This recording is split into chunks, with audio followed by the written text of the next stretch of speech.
you come in as a rookie and like you said, like you're trying to figure out a new environment, new teammates. Like you don't want to say too much. You don't want to say too little. And it's just so hard. What if I told you that Caitlyn Clark's biggest challenge wasn't on the court, but in the locker room, that her greatest feat wasn't breaking records, but building bridges? How do you shine without overshadowing your teammates? How do you fit in while standing out? It's crazy, like looking back at a year ago today or around this time, like I was just beginning my senior year of college. And obviously, you know, people knew who we were and people attended our games, but it's obviously not on the magnitude that it is now. Yeah. So like life just changes fast, but that's what makes it fun and cool. And, you know, quickly started a new chapter of my life too, like moving here to Indianapolis. And in a revealing podcast interview, Clark pulled back the curtain on her rookie year and how she navigated this struggle. What she said about her teammates will make you rethink everything you thought you knew about the Indiana Fever. And what does she really think about the team around her? From sophomore Aaliyah Boston to Fever, best friend Lexi Hall, two veterans such as Kelsey Mitchell and Erica Wheeler, we reveal Caitlyn's unfiltered thoughts about them. Ready for the inside scoop? Let's go.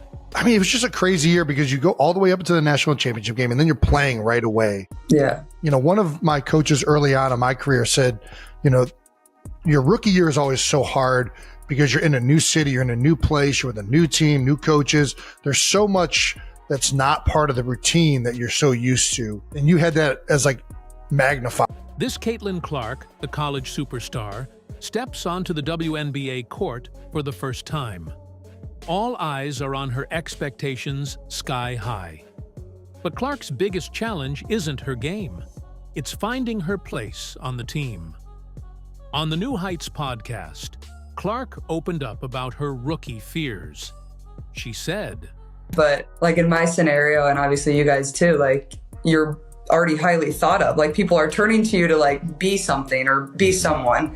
So it's hard, like you're trying to get your feet wet, but also not do too much. And I think that's kind of what I struggled in early on is like, I don't know what to say. I don't know how to say it. I don't know how they're going to react. The pressure was intense and Clark felt stuck between two worlds.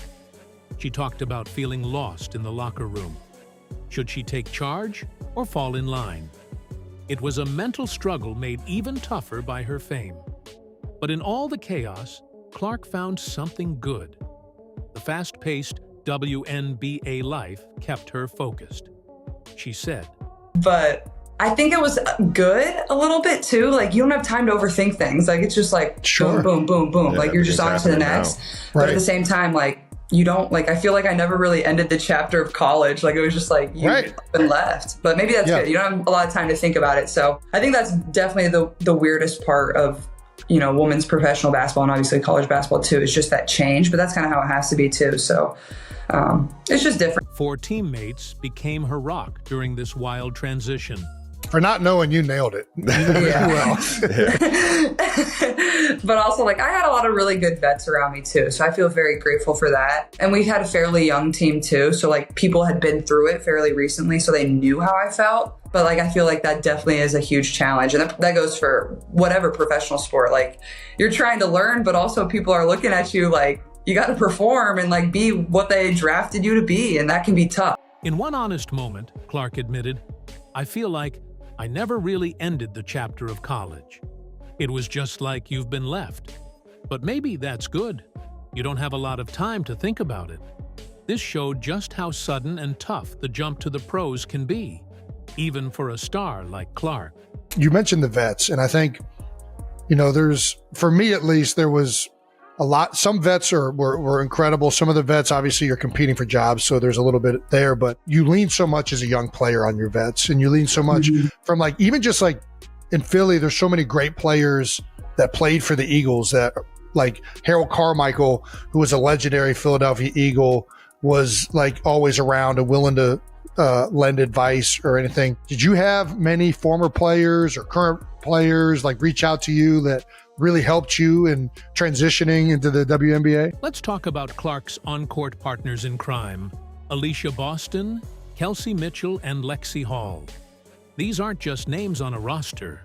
They're the core of the Indiana Fever, the Fab Four that's set to shake up the WNBA.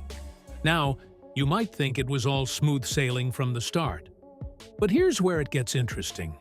One of these stars struggled heavily at the start, but still made sure to build a solid bond with Caitlyn. And at the beginning of the season, my playing time definitely looked different than it did at the end. So trusting that, I was staying ready, putting in the work so that when I did get the minutes out on the court, that I could take full advantage of them. So I was just really proud of myself for trusting the process and staying the court. Hall was out of rotation early in the season, and she was frustrated. She was in the gym every single day, but her performance wasn't matching her effort. But after the Olympic break, something clicked. Hall found her rhythm, and suddenly she was on fire. So what does Caitlyn really think of Lexi? Obviously, Lexi's been tremendous, especially on the defensive end. She just brings a spark and a tenacity about her that, maybe we weren't always getting on the defensive end, and she's just willing to do whatever it takes for this team, and it's helped our defense improve a lot. So I think offensively and defensively, we've taken a step forward, and, that's kind of what the coaches challenged us in going into that break too. Let's rewind a bit. Picture this Clark's first practice with Aaliyah Boston. There's a miscommunication, and for a moment, it could have gone so wrong. But instead of a disaster, it turned into the beginning of something special. Clark and Boston developed a chemistry that's almost poetic, especially in their pick-and-roll plays. And Caitlyn knows where Aaliyah Boston's going to be. Aaliyah Boston knows where Caitlyn's going to be. Caitlyn and Aaliyah have almost a poetic pick-and-roll action going all the time. Caitlyn can already find her teammates, but just the fluidity between her and Aaliyah, it's like they're on a different wavelength now. Want to know the secret behind their magic? It's not what you think. It's all about repetition and trust in the first 13 games. Clark only had 17 assists to Boston, but in the last 14 games, that number skyrocketed to 54. That's not just improvement. That's a whole new level of understanding between two players. Here's Caitlyn sharing her unfiltered thoughts about Aaliyah, symbolized by their now famous pre-game affirmations. I think AB is always somebody that's going to have her teammates back, whether it's myself or whether it's anybody on the team, she just wants the best for every single person. She's such a positive, light in our locker room. She's a great voice. She's always there, whether things are great or whether things aren't as great. She's just a very consistent person in our locker room. She's been somebody that's been really helpful throughout my rookie year, obviously having gone through it just a year ago. And I think you can tell our chemistry is really coming along, and a lot of that has just been developed through games. So the more practice that we get together, only the better it's going to get. But I'm really thankful for her. Now let's shine the spotlight on Kelsey Mitchell. Her reaction to Clark's arrival wasn't what anyone expected. It was tough at the start. Kelsey was playing a lot of isolation ball and didn't seem interested in passing the ball back to Clark. But then things changed after the Olympic break. They bonded, got to know each other better, and shared their dreams. Then they became the best backcourt in the WNBA. T-Squared, what's up, friend? I just want to say congratulations on the award, man. You deserve it. You've changed the world in so many ways. You've done it with so much grace. And I'm so happy to take the floor with you, to be a part of this experience. And I want to tell you to give yourself some grace, kid. You've done a lot of things that not a lot of people can do. And from me to you, I'm always going to be a fan. I'm always going to be in your corner. I'm always going to be in your backcourt. Clark couldn't stop praising Mitchell. It's clear these two aren't just teammates. They're a force to be reckoned with. I think it's pretty similar on and off the floor. She's just been a voice that's been there. She's been through this league for, 7 years now. She knows what to expect. She knows how things are going to go. And I think more than anything, we are just starting to understand each other much better. We could just make eye contact and she knows to go back door. She knows to come to get the ball. That just comes with playing with one another. So it's been a lot of fun for me. She's playing so well right now, just as good as anybody in this league. So I feel very lucky and fortunate to have her by my side. As the season progressed, we saw the Fab Four, Clark, Boston, Mitchell, and Hall gel like never before. It's not just about the assists or the points. It's about the impact Clark has had on her teammates. This isn't just a team, it's a family. And Clark, she's not just a rookie anymore. She's the heart of the Indiana Fever, the catalyst that's brought this team together, from overcoming initial challenges to breaking records together. This team has shown that they're more than just individual talents. They're a unit ready to take on the WNBA and make history. But don't think it stops with the starters. There's a group of veterans in the locker room that's also looking out for Clark. Tammy Fagg, Ben Lee, Erica Wheeler, Grace Berger. These aren't names on a roster. They're Clark's secret weapons off the court. Their wisdom changed the game for the rookie. Imagine Clark nervous and new walking into the locker room. There's Wheeler ready to be her big sister. For me, I just wanted to get ahead of it because I know this transition is tough. Just being undrafted and being a rookie, it's very unlikely that a vet, just take you in when you got the same position. And I think oftentimes people forget that I'm a great person before a basketball player. So for me as a big sister, I'm just like, I'm gonna take this first step first to just let her know, like, we here, we got you, whatever you need from me as your vet, and even you're in the same position, I got you. And she's just been doing a great job with just accepting it and receiving it from me. Because as you know, she's one of the biggest players in the world right now, and she don't act like that. She's just like, help me, in any way you can. It's definitely in a sweet way. Wheeler became Clark's rock. Having a vet who really wants the best for you is special, Clark gushed. I won't take it for granted. These bonds went beyond mentoring. Picture Clark and her teammates laughing, relaxing, getting closer. That's how a team becomes family. Fag Benley is not on the team anymore, but she left her mark on Clark. She stuck with Clark through the ups and downs of rookie life when Fag Benley left. Her goodbye message hit Clark hard. Just figure it out, She's a smart player, I'm a smart player. When the play is open, you're gonna pass the ball. And I'm always sprinting on the floor. And she's a great passer, but she's always gonna pass it if I'm open. I know that. No, it's really amazing because we haven't had many practices together, but the connection is just there. I feel like I know, I'm getting a better sense of what she's about and what she's gonna do. And so I just try and get into the right positions and try and make something work. Then there's Grace Berger, their friendship. It started with college duels and a joke about golf. Berger, a college star in her own right, would often go against Clark as part of the Big Ten Conference. Once fierce competitors, they quickly put aside their history to form a powerful partnership. On The Fever, Berger admitted there was definitely some initial weirdness. But we both wanted to win so badly that we focused on our shared goal.